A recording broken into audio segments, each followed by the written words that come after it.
MAPE 8 Arts Quarter 2 Week 6 Self-Learning Module for Grade 8 Quarter 2 Week 6 Arts. We're going to continue the topics about the arts and crafts of East Asian countries. This module will introduce you to the arts and crafts of China, Japan, and Korea, such as calligraphy, knot tying, paper cutting, and origami.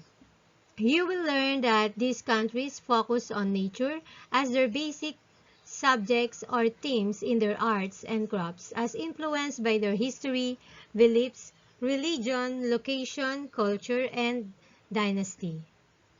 These are the most essential learning competencies for Arts Week 6, Quarter 2, Grade 8.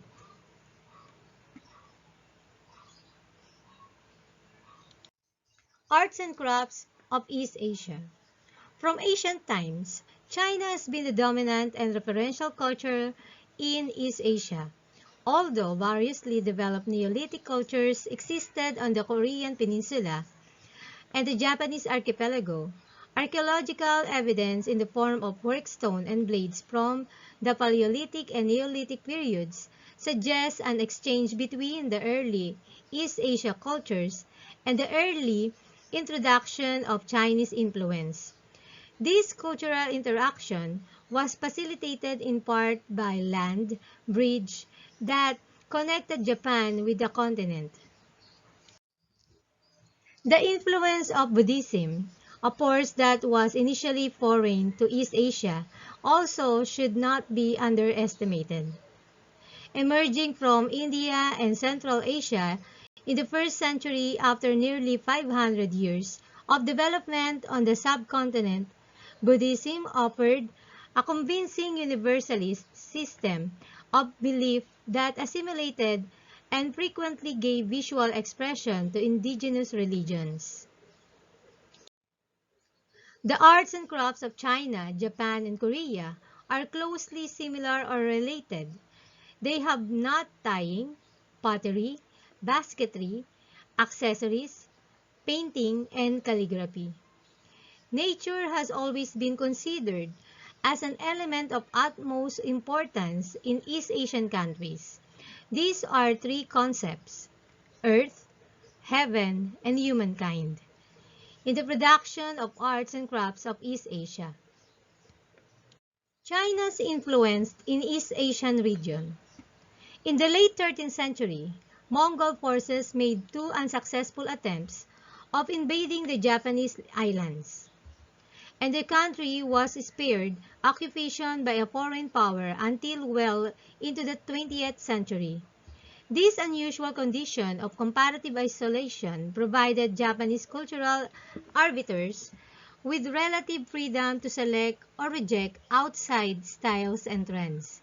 Nevertheless, Chinese art's highly developed, systematic forms of expression, coupled with its theoretical basis in religion and philosophy, proved enormously forceful, and Chinese styles dominated at key junctures in Japanese history. The reception and assimilation of outside influence followed by vigorous assertion of national styles thus characterized the cycle of Japanese cultural development. In addition to distinctive reinterpretations of Chinese ink monochrome, painting, and calligraphy, an indigenous taste for the observation and depiction of human activity, and an exquisitely nuanced sense of design are readily apparent in most areas of Japanese visual expressions, none more so than in narrative painting and in the wood block print, as you can see on the picture. Wood block printing or block printing is a technique for printing text, images, or patterns used widely throughout East Asia and originating in China in antiquity as a method of printing on textiles and later paper. As a method of printing on cloth, the earliest surviving example from China dated to before 220 AD according to Wikipedia. Korea's pivotal location gave it particular strategic value and thus made it the target of subjugation by a stronger China and Japan. But Korea strove to maintain its own identity and to prove China and Japan from exercising control over more than a small portion of the peninsula. National contributions to the larger aesthetic culture of East Asia included unequaled mastery of goldsmithing and design, as well as in a ceramic tradition that included delicate celadon ware and a vigorous folkware that inspired generations of Japanese tea masters. Indeed, Korea was a primary conduit of continental culture to the Japanese in many areas of visual expression, including metalwork, painting, and ceramics. The picture is one of the dynasty base in Koryo or Goryeo. Pottery, according to Wikipedia, is made by forming a ceramic, open clay, body into objects of a desired shape and heating them to high temperatures in a bonfire, pit, or kiln, and induces reactions that lead to permanent changes, including increasing the strength and rigidity of the object. Calligraphy. To the Chinese, calligraphy is the art of beautiful handwriting.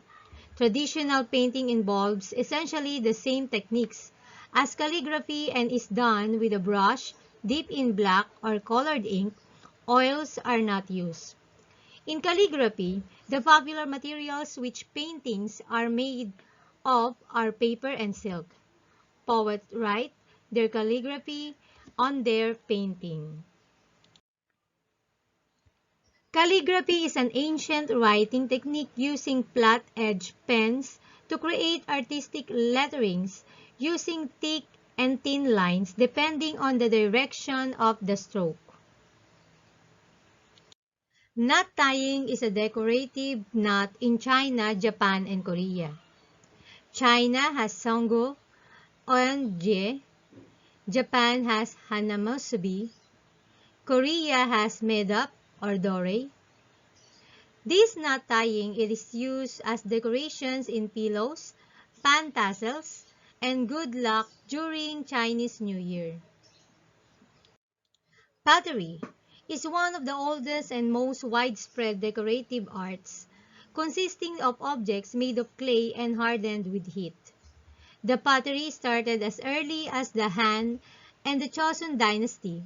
The materials used were basically from porcelain, earthen clay, jade, and many more. China, Japan, and Korea have different pots, bases, and vessels used during celebrations, festivals, and special occasions. Culture of East Asian arts and its influence on Philippine art culture. China, Japan, and Korea have known for their numerous similarities in their art production, artistic traditions, and principles of arts as influenced by their history, beliefs, religion, culture, and rulers. The salient features of the arts of East Asia show the relationship of the art elements, principles, and the processes among culturally diverse communities.